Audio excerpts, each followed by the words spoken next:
ఒకసారి జనసేన నాయకులు వెంకట్ గారు చెప్పండి, గతంలో చంద్రబాబు నాయుడు ముఖ్యమంత్రిగా ఉంటారంటూ కూడా లోకేష్ దగ్గర నుంచి కొన్ని మాటలు రావడం జరిగింది. తెలుగుదేశం పార్టీ జనసేన కూటమి ముందుకెళ్తుందని కూడా చెప్పడం జరిగింది. బట్ ఇట్లా నేపథ్యంలో అంటే ఇప్పుడు ముద్రగడ ఎంట్రీ కొంచెం చర్చనీయాంశంగా మారింది. ఈ మధ్య కాలంలో అంటే ఈ 1-2 డేస్లో కలవబోతున్నారు. ఈ పండుగ తర్వాత ఒక భేటీ కూడా ఏర్పడబోతున్నారు. మరోవైపు మరి కాసేపట్లో చంద్రబాబు నాయుడుతో భేటీ కాబోతున్నారు. ఒక మాట బలంగా వినిపిస్తోంది, పవర్ షేరింగ్ ముఖ్యమంత్రి అన్నది కుర్చీకి సంబంధించినటువంటి అంశం ఒక ఎత్తు అయితే గనక ఇటు నుంచి కాస్ట్ ఈక్వేషన్స్ బలంగా ఉన్నాయి. కాపు సామాజిక వర్గం నుంచి పవన్ కళ్యాణ్ పైన ఒత్తిడి ఉండే అవకాశాలున్నాయా? ఎన్ని సీట్లు 130 సీట్ల నుంచి 140 సీట్ల వరకు గెలుచుకుంటాం అంటూ కూడా తెలుగుదేశం పార్టీ నాయకులు క్లెయిమ్ చేసుకుంటున్న క్రమంలో జనసేనకి ఎన్ని సీట్లు అనుకోవాలా? 15 సీట్ల లేదంటే 50 సీట్ల? ఈ అంశం బలంగా చర్చనీయాంశంగా మారింది. జనసేన నాయకులు వెంకట్ గారు. సార్, ముందుగా శ్రీకాంత్ గారికి, ఐ న్యూస్ ప్రేక్షకులకి, నా తోటి ప్యానలిస్ట్ అందరికి కూడా సంక్రాంతి శుభాకాంక్షలు. సార్, ఇంకా పాయింట్కి వస్తే sir, the first and foremost already మా సోదరులు చౌదరి గారు చెప్పినట్టు ఎన్ని సీట్లు లేకపోతే ఎవరు ముఖ్యమంత్రి అవుతారు ప్రస్తుతానికి ఇవన్నీ చెప్తాం సార్. ఎందుకంటే ముందు రాష్ట్రానికి పట్టిన దరిద్రం అనే చెప్పాలి సార్. ఎందుకంటే రాష్ట్రము గత 4.5 సంవత్సరాల నుంచి అల్లకొల్లం అవుతుంది సార్. రాష్ట్రంలో రోడ్లు లేవు, మౌలిక సదుపాయాలు ఏవి లేవు. ఒక వ్యాపారం చేసుకోవాలన్నా, ఒక ఉద్యోగ కల్పన కానీ ఎటువంటి డెవలప్మెంట్ లేదు. ఎంతసేపు సంక్షేమం, ఖచ్చితంగా సంక్షేమం ఉండాల్సిందే సార్. ఎవరన్నా సంక్షేమం కోరుకుంటారు. సంక్షేమం at the same time development అనేది రెండు బ్యాలెన్సింగ్ విధానంలో పోయినప్పుడే సార్ ఏ రాష్ట్రం ముందుకెళ్తుంది. ఇప్పుడు ప్రస్తుతం ఉన్న పరిస్థితుల్లో అఫ్ కోర్స్ క్యాస్ట్ ఈక్వేషన్స్ ఖచ్చితంగా సార్, టాప్ ఓట్లు ఖచ్చితంగా ఆంధ్రప్రదేశ్ లో ఎక్కువ ఉన్నాయి. ఇక్కడ పెద్దన్న పాత్ర పోషిస్తూనే ఆల్రెడీ ఎవరైతే అండర్ డెవలప్మెంట్ లో ఉన్నారో, అది బీసీలు కావచ్చు, ఎస్టీలు కావచ్చు, ముస్లిం మైనార్టీ కమ్యూనిటీలు కావచ్చు, మీకు అందరు మైనార్టీ కమ్యూనిటీ కలుపుకొని ఈసారి ఒక మంచి ప్రభుత్వాన్ని ఏర్పరచుకొని రాష్ట్రాన్ని డెవలప్మెంట్ తో పాటు సంక్షేమం రెండు బ్యాలెన్సింగ్ విధానంలో తీసుకెళ్లగల నాయకులుగా మేము అటు చంద్రబాబు నాయుడు గారు కావచ్చు, ఇటు పవన్ కళ్యాణ్ గారు కావచ్చు, ఇద్దరిని ఉమ్మడిగా ఎన్నుకొని రాష్ట్రానికి నాయకుల్ని, మంచి ప్రభుత్వాన్ని ఎన్నుకోవాలని కూడా ఈ డిబేట్ ద్వారా ప్రజలకు కూడా మేము ఒకసారి వినియోగించుకుంటున్నాం సార్.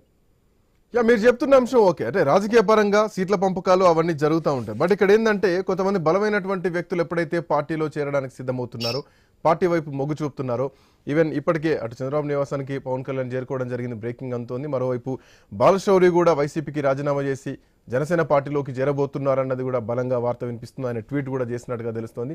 బట్ ఇట్లా డిమాండ్ పెరుగుతున్నటువంటి క్రమంలో సీట్ల సర్దుబాటులో కూడా చేంజెస్ వచ్చే అవకాశాలు ఉంటాయి. సో అట్లాంటి నేపథ్యంలో కూడా ఇక్కడ తెలుగుదేశం పార్టీ నుంచి ఎట్లాంటి సంకేతాలు ఉంటాయని భావిస్తున్నారు? సీట్ల సర్దుబాటు విషయానికి వస్తే ఎన్ని ఎక్స్పెక్ట్ చేస్తున్నారు? ఎట్లా చూడొచ్చు సార్? ఇప్పుడు సీట్లు అనేది ఖచ్చితంగా మా స్థాయిలో మేము డిసైడ్ చేయడమో లేకపోతే ఒక కమెంట్ చేసే వ్యక్తులం అయితే, ఐ మీన్ నా పద్ధతిలో అయితే నేనైతే కాదనుకుంటున్నాను. ఎందుకంటే ఈసారి రాబో ఎలక్షన్లు చాలా చాలా ముఖ్యమైన ఎలక్షన్ సార్. ఆంధ్రప్రదేశ్ దిశ మార్చిపోయే ఎలక్షన్. ఎందుకంటే బలమైన నాయకుల చేరికతోటి పవన్ కళ్యాణ్ డిమాండ్ ఇంకా పెరుగుతుంది అనుకోవచ్చు కదా? ఖచ్చితంగా సార్. ఆల్రెడీ పవన్ కళ్యాణ్ గారికి ఇంతకు ముందు ఉన్న సిచ్యువేషన్ వేరు, ఇప్పుడు ఆయన పెరిగిన గ్రాఫ్ వేరు సార్. ఖచ్చితంగా మీరు ఇప్పుడు చూడండి, పెద్ద పెద్ద నాయకులందరూ కూడా పార్టీలోకి వస్తున్నారు. At the same time Janasena చాలా బలపడింది సార్. ఓట్ షేర్ కూడా ఈసారి మీరు చూసుకున్నారంటే ఆంధ్రప్రదేశ్ లో ఖచ్చితంగా ఇంతకు ముందు దాదాపు 6-7% ఉంది. ఇప్పుడు కనీసం అంటే కూడా 30-35% ఖచ్చితంగా ఈసారి పెరుగుతుందని గట్టి నమ్మకంతో జనసేన నాయకులు అందరూ కూడా ఉన్నారు. At the same time TDP కూడా మిత్రపక్షం అయింది కాబట్టి గెలుపు 100% ఉంటుంది. ఓట్లు ఖచ్చితంగా ఉమ్మడి ప్రభుత్వానికి పడతాయి, మంచి ప్రభుత్వం అయితే వస్తుంది సార్. మీరన్నట్టు సర్దుబాటు జరుగుతాయి. జనసేనకు కూడా ఒక వెరీ రీజనబుల్ సీట్లు ఖచ్చితంగా హుందాగా పవన్ కళ్యాణ్ గారు ముందుకు తీసుకెళ్తారు. సీట్లన్నీ వాళ్ళు చెప్పించుకుంటారు. ఒకవేళ పవర్ షేరింగ్ విషయం జనాల్లోకి బలంగా వెళ్తే గనక జనసేన పార్టీ నాయకులు ఎట్లా స్పందిస్తారు? లేదు గతంలో మాట్లాడుకున్నట్టు ముఖ్యమంత్రి చంద్రబాబు అంటారా? లేదు పవర్ షేరింగ్ లో భాగంగా మా నాయకుడు ముఖ్యమంత్రి అయితే కూడా బాగుంటుంది? చెప్పండి శ్రీనివాస్.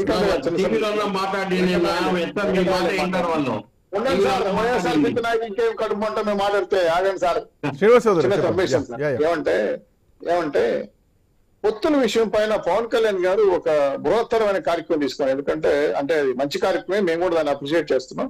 వారు నిర్ణయానికి వదిలేసాం, ఎందుకంటే బీజేపీ కలిసి రావాలని కోరుకుంటున్నారు కాబట్టి. సో అందువల్ల మా సీట్ల సర్దుబాటు ఇతర విషయాలు కొంత ఆగున్నాయి. ఆఫ్టర్ ఎన్నికలు అంటే ఆఫ్టర్ ఫెస్టివల్ తర్వాత బీజేపీ వారితో జరగాల్సిన జాయింట్ యాక్షన్ కమిటీ సభ్యులు మీరు ఆల్రెడీ డిస్కస్ చేస్తున్నారు. మొన్న పదాధికారుల సమావేశం కూడా బీజేపీ వాళ్ళు జరిగింది.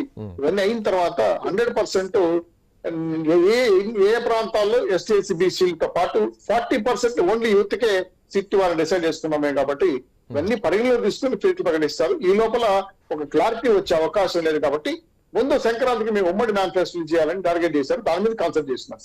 Please continue sir. Yeah, Sheikh Saida గారు కాంగ్రెస్